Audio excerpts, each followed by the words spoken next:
ချစ်တော်ခရစ်ယာန်ညီကိုမောင်နှမတို့သင်ဖျားကြောင်းတက်နေတာပဲနေရှိပြီလေ။ဘယ်နှစ်လား။နှစ်20လား။ကျမ်းစာဖတ်တယ်၊ဆုတောင်းတယ်၊အသိတော်တောင်းဝင်ကိုထမ်းဆောင်တယ်။ဒါပေမဲ့တနေ့မှာဘုရားသခင်ကမင်းထင်ထားတဲ့အပြစ်သားဆိုတဲ့သူတယောက်ကမင်းထက်ငါ့ကိုပို့ပြီးတော့ချစ်တယ်လို့ပြောလာခဲ့ရင်သင်ဘယ်လိုခံစားရမလဲ။နာကျင်မလား။လက်မခံနိုင်ဘူးလား။ဒါပေမဲ့ဒီအဖြစ်အပျက်က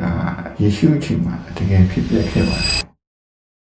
လူကထိုင်ခွန်မှာဆိုရင်ယေရှုကဖာရိရှဲရှိမုန်ရဲ့အိမ်မှာထိုင်နေတယ်။အဲ့ဒီအချိန်မှာမြို့ထဲမှာနာမည်ဆိုးနဲ့ကြော်ကြားနေတဲ့မိန်းမတယောက်ဆိုရင်ဝင်လာတယ်။လူတိုင်းကသူ့ကိုသိတယ်။ဒီမိန်းမကအပြစ်သားဆိုပြီးတော့သတ်မှတ်ထားကြတယ်။သူမဝင်လာတဲ့အချိန်မှာလူတွေကသူ့ကိုကြည့်တဲ့အကြည့်ကိုစဉ်းစားကြည့်ပါဝေဖန်ခြင်းနဲ့အထင်သေးခြင်းနဲ့အပြစ်တင်ခြင်းနဲ့ဒါပေမဲ့ယေရှုကတော့သူမရဲ့တိတ်ကိုမကြည့်ပါဘူးသူမရဲ့နောင်တရတဲ့နှလုံးသားကိုကြည့်တယ်တခါလေကျတော့ကျွန်တော်တို့လည်းလူတစ်ယောက်ရဲ့အတိတ်ကိုပဲမြင်တတ်ကြတယ်ဒါမဲ့ဖျားသခင်ကသူ့ရဲ့အနာဂတ်ကိုမြင်တယ်ဟာရိရှဲရှိမုံကိုကြည့်ပါသူက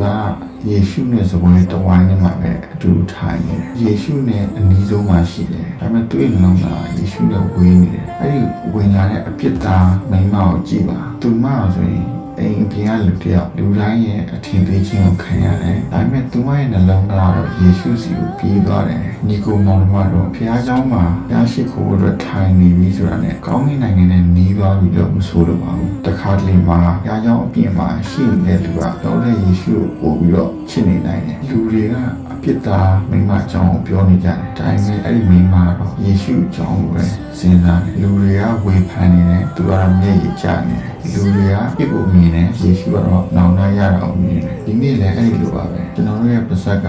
တခြားသူရဲ့အကြောင်းကိုပြောနေတာများလုံးနေပါလားဒါမှမဟုတ်တို့ရဲ့နှလုံးသားကယေရှုရှိမှနောင်တရနေတာလားဘုရားသခင်ကမင်းဘလောက်တတ်ကြဖျားယောင်းတက်ခဲ့ဆိုတာထက်မင်းငါ့ကိုဘလောက်ချစ်လဲဆိုတော့ပို့ပြီးတော့စိတ်ဝင်စားတယ်တခါတလေကျွန်တော်ထင်ရတဲ့အပြစ်သားတယောက်ကကျွန်တော်ထက်ပိုပြီးတော့ဆူတောင်းတတ်တယ်ပိုပြီးနောင်တရတတ်တယ်ပိုယုံကြည်တတ်တယ်ပိုချစ်တတ်တယ်ဒီနေ့ဘုရားကျောင်းနဲ့အိမ်ပြန်တဲ့အခါမှာတခြားသူတွေရဲ့အပြစ်ကိုရည်တွက်တာတွေကိုရပ်လိုက်ပါကိုယ်နှလုံးသား